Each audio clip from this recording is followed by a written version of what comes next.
नमस्कार मंडळी, स्वागत आहे तुमचं प्राईम टाईम महाराष्ट्रवरती। अत्यंत महत्त्वाची बातमी म्हणजे भारतीय जनता पार्टीमध्ये संघटनात्मक बदलाचे वारे वाहू लागलेले आहेत।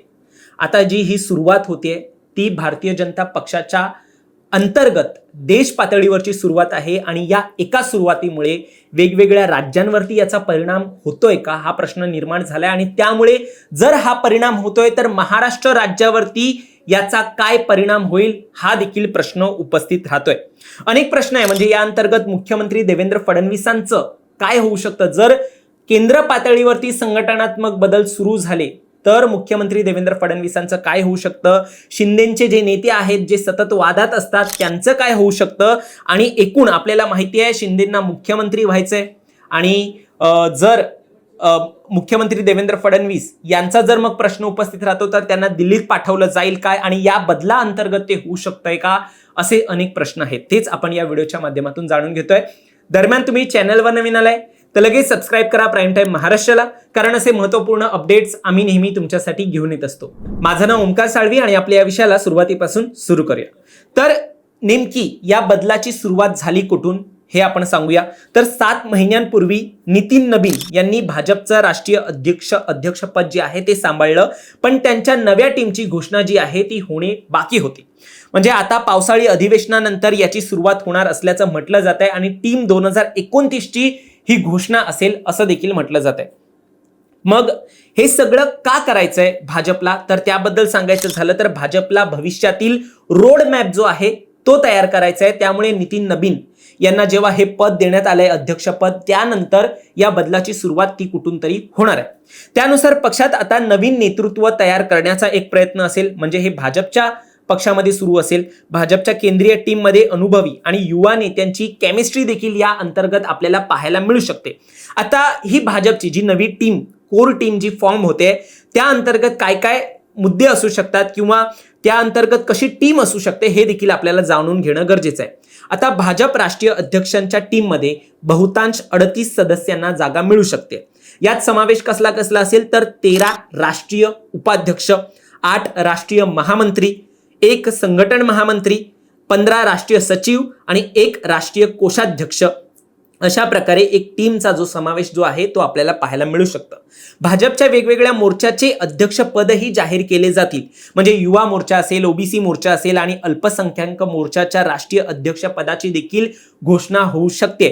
पक्षाच्या संविधानानुसार संघटनेत 33% महिला आरक्षण जे आहे ते लागू केले आहे। त्यामुळे एकूण 38 पदाधिकाऱ्यांपैकी कमीत कमी 13 महिला नेत्यांचा देखील समावेश असेल, म्हणजे महिला नेत्यांना देखील एक प्राधान्य देण्याचा प्रयत्न हे पुढच्या काळामध्ये भाजपकडून होईल। मागील 7 महिन्यांपासून नितीन नबीन देशभरातील पदाधिकारी आणि कार्यकर्त्यांशी संवाद साधत आहेत, म्हणजे हे जे बदल करायचे आहेत ते कशा पद्धतीने करायचे आहेत त्याचा आढावा जो आहे तो नितीन नबीन यांनी घेतलेला असल्याचं म्हटलं जात आहे। त्यांनी अनेक राज्यांचा दौरा केलेला आहे। पक्षाने जवळपास प्रत्येक राज्यातील 2-2 नेत्यांची यादी देखील तयार केलेली आहे की कोणत्या पदावरती कशा पद्धतीने लोक गेली पाहिजे हे ठरत होतं इतक्या महिन्यांपासून, हे यातून म्हणता येतात। आता यापैकी एकाला केंद्रीय टीम मध्ये स्थान दिले जाईल असं देखील म्हटलं जात आहे। आता युवा नेत्यांच्या हाती संघटनेची बहुतांश कामं जी आहे ती देण्याचा प्रयत्न जो आहे, कमान जो देण्याचा प्रयत्न आहे तो केला जाणार आहे। नितीन नबीन स्वतः हे 46 वर्षांचे आहेत आणि त्यामुळे त्यांच्या टीम मध्ये युवा चेहऱ्यांना मोठी जबाबदारी मिळू शकते। अलीकडच्या जेनझी आंदोलनामुळे नव्या टीम मध्ये युवा चेहऱ्यांचा देखील भर असू शकतो। उत्तर प्रदेशच्या सारखे जे राज्य आहे तिथे 15% मतदान हे जेनझी करतात, त्यांचा निवडणूक मतदानावरती परिणाम देखील होऊ शकतोय। त्यामुळे भाजपा नव्या टीम मध्ये युवकांना प्राधान्य देण्याची शक्यता आहे। ही नवी टीम आगामी विधानसभा निवडणुकीची जबाबदारी सांभाळेल। सोबतच 2029 लोकसभा निवडणूक ध्यानात ठेवून सदर टीम तयार केली जाईल। काही केंद्रीय मंत्र्यांना संघटनेत परत आणले जाईल, म्हणजे जे केंद्रीय मंत्री आहेत त्यांना संघटनेची जबाबदारी देण्याचा प्रयत्न केला जाईल। ज्या नेत्यांकडे संघटना आणि सरकार दोन्हींचा अनुभव आहे त्यांना नितीन नबीन यांच्या टीम मध्ये स्थान मिळू शकते। आता जर आपण पाहिलं तर मुख्यमंत्री देवेंद्र फडणवीस यांच्याबद्दल बोलायचं झालं तर त्यांना संघटना आणि सरकार या दोघांचा अनुभव आहे, मग त्यांना केंद्रीय मंत्रिपदावरती घेतलं जाईल का असा महाराष्ट्र राज्यातून देखील अनेक प्रश्न उपस्थित केले जात आहेत। तुम्हाला यावर काय वाटतं तुमचं मत देखील आम्हाला तुम्ही कमेंटमध्ये सांगायचं आहे। आता महत्त्वाचं म्हणजे पंजाब विधानसभा निवडणुकीपूर्वी भाजपने संघटनेत तिकडे मोठा फेरबदल करायची सुरुवात केलेली आहे. राज्यातील सर्व 36 संघटनात्मक जिल्ह्यांसाठी नवे प्रभारी आणि सहप्रभारी नियुक्त करण्यात आले असून पक्षाने पंजाबमध्ये 117 विधानसभा जागांवरती स्वबळावर लढण्याची तयारी सुरू केली असल्याचं म्हटलं जातं आणि ही बातमी जी आहे ती लोकमतमध्ये देखील छापून आलेली आहे. आता भाजप जी आहे ती अशा पद्धतीने एकूण त्यांचा टीम तयार करण्यावरती भर देते. आता या सर्वांचं महाराष्ट्रावरती कसा परिणाम होऊ शकतोय हा देखील प्रश्न आहे. चर्चा अशी होती की मुख्यमंत्री फडणवीसांना दिल्लीत पाठवलं जाऊ शकतं, शिंदेंना मुख्यमंत्री पदावरती यायचे अशी देखील एक चर्चा होती. त्यामुळे शिंदेंचे जे सातत्याने होणारे दौरे आहेत, म्हणजे ही सगळी चर्चा कुठून सुरू झाली तर शिंदेंचे जे सातत्याने होणारे दौरे आहेत मग त्यामध्ये केंद्रीय मंत्रिमंडळ विस्तारामध्ये त्यांच्या मंत्र्यांना म्हणजे शिंदेंच्या शिवसेनेतील मंत्र्यांना स्थान दिलं जावं म्हणून या भेटी होत आहेत असं म्हटलं गेलं. राज्यामध्ये काही घटना ज्या आहेत जे एकनाथ शिंदे यांच्या मंत्र्यांकडून घडल्या होत्या, ज्या मोठ्या प्रमाणात चर्चेच्या ठरल्या, वादग्रस्त ठरल्या, त्यामुळे त्या मंत्र्यांना देखील उपमुख्यमंत्री एकनाथ शिंदे यांनी तंबी दिली होती. त्यामुळे त्यांचं काय होणार हा प्रश्न उपस्थित होत होता. त्यांचं मंत्रिपद जे आहे ते काढून घेतलं जाईल अशा देखील चर्चा होत्या. या सगळ्यांमुळे महाराष्ट्रात देखील जेव्हा भाजपची टीम जी आहे ती बदलते त्याचा परिणाम हा इनडायरेक्टली उपमुख्यमंत्री एकनाथ शिंदे यांची जी शिवसेना आहे त्यांच्या अंतर्गत देखील होऊ शकतं असं म्हटलं जात होतं. पण या सगळ्या महत्वाचं म्हणजे चर्चा होत्या, अजून यावरती काही परिणाम जे आहे ते दिसून आले नव्हते आत्तापर्यंत. मी आत्तापर्यंत का म्हणतोय कारण की आज एक महत्वाची घटना घडलेली आहे ती मी तुम्हाला या व्हिडिओच्या शेवटी सांगतो.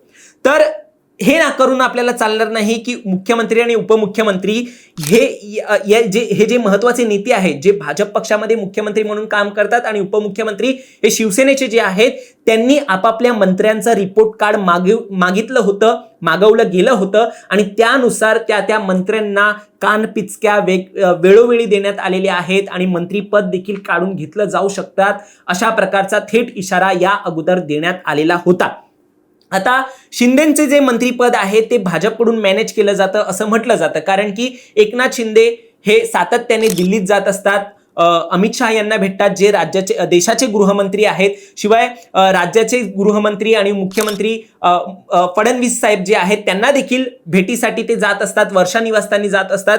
त्यामुळे हे सगळे म्हणजे शिंदेच्या पक्षामध्ये कोण मंत्रीपद असू शकतं, कुणाला दिलं गेलं पाहिजे हे सगळं जे आहे ते भाजपकडून मॅनेज केलं जातं असं म्हटलं जातं. त्यामुळे पुढच्या काळामध्ये आता सरकारच्या विरोधात जे आहे ते वातावरण हळूहळू तापू लागलेलं आहे. जेनझी आंदोलन जे आहे ते उभं राहिलेलं आहे. त्यामुळे जेनझी आणि युवक हे ऍक्टिव्ह झाल्या कारणाने त्यांच्यानुसार कुठेतरी पावलं उचलली गेली पाहिजेत असं सध्या भाजपला वाटतंय आणि त्यामुळे जे त्यांचे मित्र पक्ष आहेत त्यांच्या मार्फत देखील एकंदरीत भाजपची सत्ता जी आहे त्यांच्याकडे बोट केलं जातं किंवा त्या सत्तेवरती भाजपकडे देखील बोट उचललं जातं. म्हणजे गृहमंत्री मुख्यमंत्री फडणवीस जे आहेत जर एकनाथ शिंदे यांच्या मंत्र्यांकडून काही झालं तर त्यांच्याकडे देखील इनडायरेक्टली बोट होत असतं.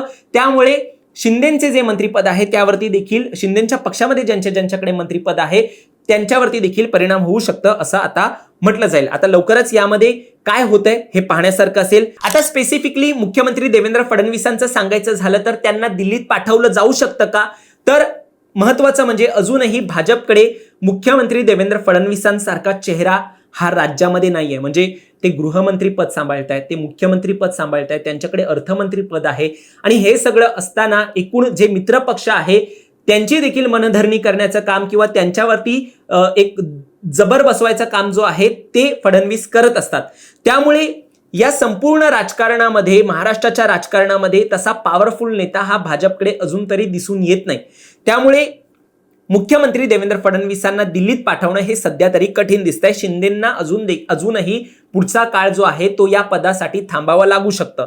आता आपण असं का म्हणू शकतो की महाराष्ट्रावरती याचा परिणाम सुरू झालेला आहे. मंत्रिमंडळ विस्ताराचे किंवा मंत्रिपदाचे जे बदलाचे वारे जे आहेत ते वाहू लागलेले आहेत. तर अखेर पालकमंत्री पदाचा जो तिढा होता मग रायगडचा असेल आणि नाशिकचा असेल तो सॉल्व्ह जो आहे तो झालेला आहे. म्हणजे रायगडच्या पालकमंत्रीपदी आता भरत गोगावले यांची नियुक्ती झालेली आहे आणि नाशिकच्या पालकमंत्रीपदी गिरीश महाजन जे आहे ते विराजमान झालेले आहेत. त्यामुळे पालकमंत्री झाल्याचं एकूण आता समजतंय की दोन्ही जे पद जे होते जे एवढ्या दिवस वादाचे होते आणि रिकामी होते, रिक्त होते ते आता भरले गेलेले आहेत. म्हणजे पुढच्या काळामध्ये भाजपने आणि त्यांच्या मित्र पक्षाने ही संपूर्ण कमान जी आहे पक्ष बदलाची ती हाती घेतलेली आहे. काय होतंय पुढील काळामध्ये? आता फक्त पालकमंत्री पदाचा जो तिढा होता तो एकूण सॉल्व्ह झालेला आहे. आता बदलाचे जे वारे आहेत ते कशा प्रकारे पुढील काळात वाहत आहेत हे सगळं पाहण्यासारखं असेल. तुम्हाला या सगळ्यावर काय वाटतं? तुमचं मत देखील आम्हाला कमेंटमध्ये नक्की सांगा आणि असेच राजकीय घडामोडी पाहण्यासाठी सबस्क्राईब करा प्राईम टाइम महाराष्ट्राला.